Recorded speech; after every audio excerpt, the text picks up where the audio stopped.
Tiga. Assalamualaikum warahmatullahi wabarakatuh. Selamat petang. Um, Hari ini group discussion kami yang terdiri daripada 3 orang. Saya Muhammad Zudi bin Yusof, nombor metik J46233. Muhammad Fazli bin Khalid J46236 dan Saiful Azam bin Muhammad nombor metik J46268. Jadi kami akan membincangkan mengenai tanaman nenas bagi subjek HRT 3400 pengukuran tanaman horticulture yang dipimpin oleh pensyarah Dr. Jujun Nakasha binti Jaafar. Okey, saya akan menceritakan mengenai penyediaan tanah dan juga salinan. Jadi sebuah sedikit, nanas atau nama botaninya Ananas comosus dari keluarga Bromeliaceae adalah tanaman yang sejenis tanaman tropika. Okey, jadi dari segi iklim dan tanah, nanas sudah sesuai untuk ditanam di kawasan yang mempunyai cuaca yang panas di antara 24 hingga 30 darjah Celsius dan sukatan hujan yang diperlukan sekitar 100 hingga 150 cm setahun dan taburannya berhujan plus kata. Nanas boleh hidup di kebanyakan jenis tanah dan hidup subur di tanah gambut di antara pH 4.5 hingga 6.0. Jadi peparitan yang sempurna amat diperlukan sekiranya tanah sentiasa lembap dan terlalu masam. Jadi nanas sesuai untuk ditanam di tanah yang rata. Okey, untuk penyediaan tanah, tanah perlu dibersihkan daripada semut samun dan dibajak serta digembur sebelum menanam. Jadi kalau untuk tanah gambut ni selalunya tidak perlu untuk dibajak terlalu kuat sebab dia telah teksturnya yang halus. Jadi tanah kalau terlalu bersifat asid, contohnya di bawah pH 4.5 ke bawah, perlulah dibuat pengapuran sekiranya tanah itu terlalu berasid. Jadi untuk tanaman nanas yang paling utama adalah prasarana ladang, iaitu jalan ladang, sistem saliran dan juga kawalan rumpai. Jadi untuk sistem saliran, sebaiknya sistem pembangkitan dibina terlebih dahulu bagi menurunkan paras air jika kawasan itu kawasan yang menakung air. Jadi saliran yang berlebihan akan mempercepatkan proses kesusutan tanah dengan cepat, menyebabkan tanah kering secara berterusan. Jadi pertumbuhan pokok akan terganggu akibat daripada perkara ini. Jadi antara jenis parit ladang yang sesuai adalah berukuran 1.5 meter darab dengan 1.2 meter sebagai parit utama. Jadi parit kedua kecil sikit daripada tu, 1.2 meter, lebar 0.9 meter dalam, ataupun parit yang bersaiz tertiary yang lebih kecil daripada itu, 0.9 meter, yang lagi kecil daripada tu. Okey. Jadi untuk penyediaan tanah bagi kaedah menanam secara tugal terus ini, dia memerlukan 2 atau 3 kali rotor atau bajak di atas batas tanaman. Ini adalah bertujuan untuk mendapatkan tanah yang gembur ataupun tanah yang peroi, yang lembut. Untuk mudah kita mencucukkan sulur benih nanas tu. Jadi jika tanah itu tidak peroi ataupun berketul-ketul keras, maka penanaman sulur nenas ni akan menjadi sukar dan boleh mengakibatkan sulur nenas itu patah bila kita terlalu cocok untuk cocok ke tanah tu. Kalau tanah tu keras, jadi berkemungkinan sulur tu akan patah. Jadi penggemburan tanah ni memang amat-amat perlu dilakukan. Jadi bagi saya yang tu je kot untuk penyediaan tanah. Jadi rakan sekelas sepasukan saya akan meneruskan bagi tajuk lain pula. Terima kasih. Okey, terima kasih Cik Zudi atas penerangan berkenaan dengan penyediaan tanah dan juga saliran bagi tanaman nenas.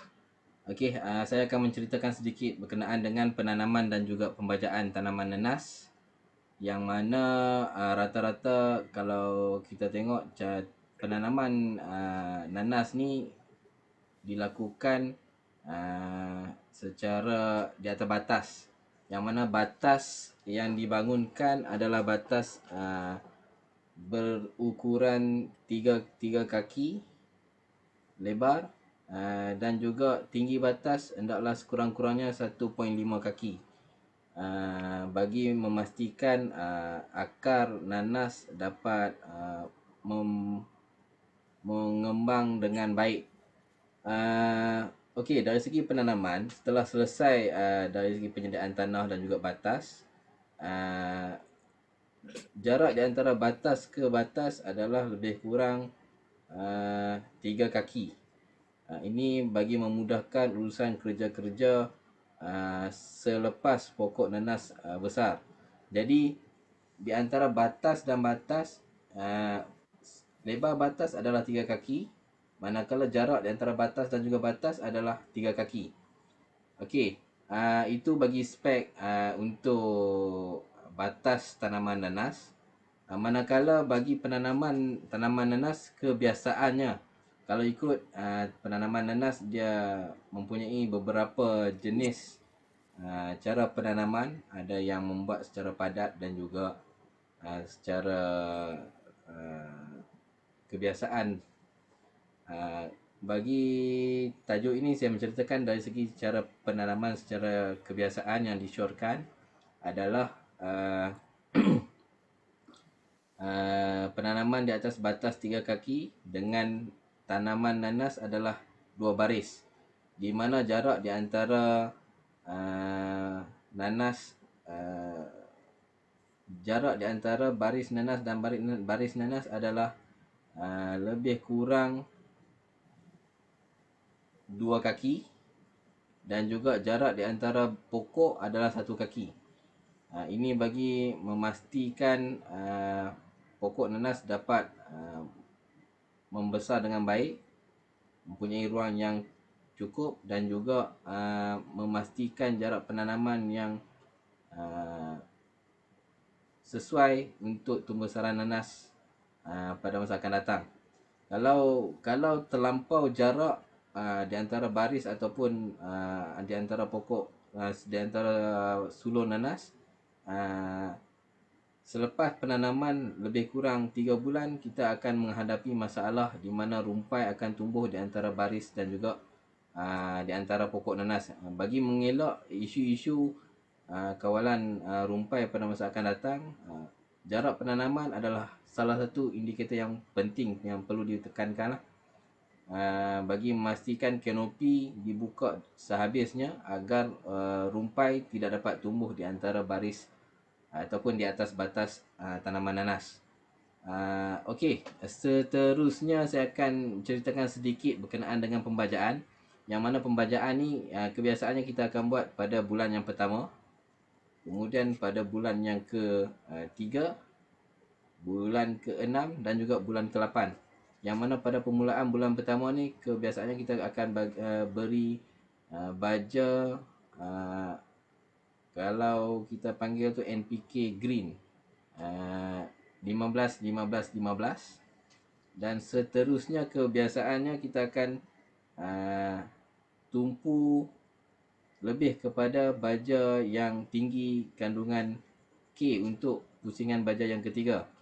Bagi baja pembajaan pertama dan kedua, bulan 1 dan juga bulan 3, bersama peladang akan petani ataupun peladang akan menanam membuat pembajaan baja NPK 15-15-15, manakala untuk baja ke-3 dan ke-4 lebih kepada baja yang mempunyai kandungan K yang tinggi, iaitu 12-12-17-2. Okey, itu baja yang umum.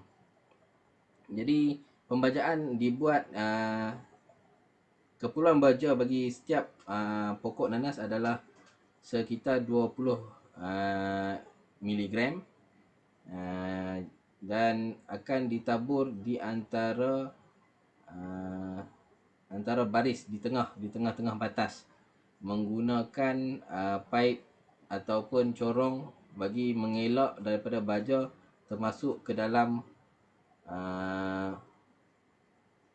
kita panggil crown ataupun di tengah-tengah pokok nanas. Sekiranya baja termasuk ke dalam pokok nanas, ia boleh mengakibatkan kesan lecur kepada pucuk nanas yang akan keluar. Okey, untuk penanaman dan pembajaan itu sahaja. Jadi saya akan serahkan tajuk seterusnya kepada sahabat saya, Cik Azwan. Terima kasih Cik Fazri atas topik pembajaan dan penanaman. Bagi topik saya merangkumi pengurusan rumpai dan penyakit dan perosak. Bagi pengurusan rumpai terbahagi kepada dua pengurusan sama, iaitu pengurusan sebelum penanaman dan selepas penanaman. Bagi pengurusan rumpai sebelum penanaman, seperti yang kita tahu, semasa penyediaan tanah setelah penyediaan tanah disiapkan, kawasan tersebut adalah kawasan yang sangat rata dan tiada sebarang tanaman yang berada dalam kawasan tersebut. Jadi, rumpai akan cepat tumbuh dan menyebabkan kawasan tersebut akan jadi semak. Jadi, kebanyakannya kita akan menggunakan racun pracambah bagi mengawal rumpai-rumpai untuk lebih cepat membiak sebelum kita menanam tanaman nanas. Kebiasaannya selepas kita menggunakan racun rumpai pracambah, selepas 5 hingga 7 hari kemudian barulah kerja-kerja penanaman dilakukan. Selepas penanaman dilakukan, bagi pengurusan rumpai pula, di lereng-lereng kawasan penanaman kita menggunakan racun rumpai yang mana kita di samping itu kita menggunakan tambahan alat seperti kon bagi mengelakkan racun rumpai itu terkena pangkal-pangkal nanas supaya pangkal nanas yang kita tanam tidak mati. Bagi kawasan penanaman nanas, jarak di antara tanaman tu kita menggunakan secara manual cabut rumpai secara manual lah, agar tidak merosakkan tanaman nanas kita lah. Kemudian biasa kebiasaan racun rumpai yang digunakan biasanya adalah seperti racun rumpai ametrin dan diuron. Seterusnya kita pergi ke arah penyakit dan perosak. Bagi penyakit dan perosak terbahagi kepada 4 jenis, iaitu haiwan perosak seperti yang bukan serangga, bakteria dan kulat. Bagi haiwan perosak seperti monyet, babi, musang, cara pengawalannya adalah seperti membuat pagar elektrik. Dan pagar elektrik ini kita gunakan pagar elektrik supaya pagar elektrik ini lebih berkesan kerana ia mudah dilakukan di ladang dan kawasan yang rata lah. Tetapi diperlulah kita sentiasa mengawasi pagar elektrik itu agar tidak ada dahan-dahan atau benda-benda yang terkena dekat pagar elektrik itu, kerana apabila satu dahan atau benda terkena ke pagar elektrik itu, arusnya akan pergi ke arah itu saja dan akan menjadikan kawasan itu tidak dikawal dengan elok lah. Jadi itulah antara pagar elektrik ini adalah kawalan yang terbaik untuk yang haiwan-haiwan besar ni lah. Kemudian dari segi serangga pula, ada serangga yang biasa menyerang tanaman nanas adalah koya, anak-anai, lipas ladang dan hamama. Bagi kawalan serangga ini biasanya menggunakan racun metion atau diazinon. Seterusnya bagi bakteria pula yang biasa menyerang nanas adalah Erwinia screenisantemi. Bagi ini biasanya kita akan sembuh racun dengan campuran Bordeaux. Bagi kulat yang menyebabkan leput perdu iaitu Tilaviapsis paradoxa. Bagi ini biasa kita akan menggunakan racun seperti asid benzonik atau benomil. Itu saja daripada saya. Kita teruskan kepada Encik Fazri untuk bahagian tuayan. Okey, terima kasih Cik Azwan. Jadi saya akan sambung semula berkenaan dengan penuaian dan pasaran. So, kalau ikut dari segi penuaian dan pasaran, penuaian nanas kebanyakannya dilakukan secara manual, iaitu menggunakan tenaga manusia, dikutip secara manual dan dihantar ke pusat kumpulan. Jadi semasa penuaian, buah yang matang akan dituai. Jadi sebelum buah diambil, pekerja penuaian buah hendaklah memastikan buah yang matang sahaja dituai. Dan kalau mengikut grade, bagi buah nanas jenis Morris, kalau ikut buah ni grade mengikut standard farmer lah. Iaitu kalau buah bergrade double A, dia adalah bersaiz 1.5 kg ke atas. Manakala buah grade A 1.3 ke 1.5 kg. Kemudian grade B 1 kg ke 1.3, grade C 0.8 kg ke 1 kg, dan grade D ataupun biasanya peladang akan panggil buah chai lah, buah yang grade paling last, kecil, iaitu bersaiz 0.8 kg ke bawah. Jadi setelah selesai penuaian di ladang seperti di gambar ni, kalau kita tengok penuaian yang dilakukan oleh pekerja penuaian memilih buah yang masak dan dikutip dan dihantar ke pusat pengumpulan untuk digrade mengikut saiz. Jadi buah ni akan digrade terlebih dahulu mengikut saiz berat buah yang dikeluarkan. Jadi setelah selesai grade, maka barulah kerja-kerja penjualan buah akan dilakukan. Kalau kita tengok contoh ni, saya ada tunjuk contoh salah seorang peladang ni, yang mana dia menghantar buah ke kedai-kedai, iaitu Encik Firdaus lah, untuk dihantar kepada pemborong. Jadi untuk penuaian dan juga penjualan ni, bagi harga ladang lah, harga ladang kalau diikutkan untuk grade AA ni sekitar RM3 sebiji, manakala grade A grade AA sekitar RM2 sebiji, manakala RM2 ke RM2.50, manakala grade A sekitar RM1.8 ke RM2, grade B lebih kurang RM3 ke RM5,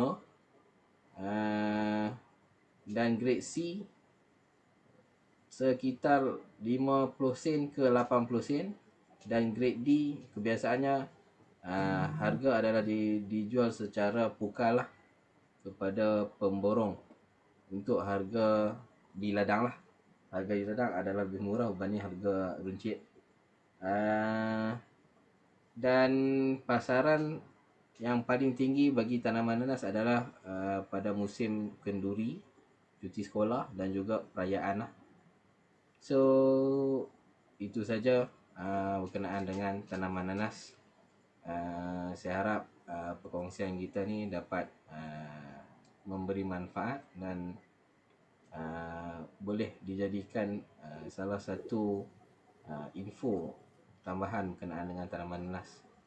So saya ucapkan ribuan terima kasih kepada Cik Zudi dan juga Cik Azwan. Dan insyaAllah kita akan berjumpa lagi. Sekian, terima kasih.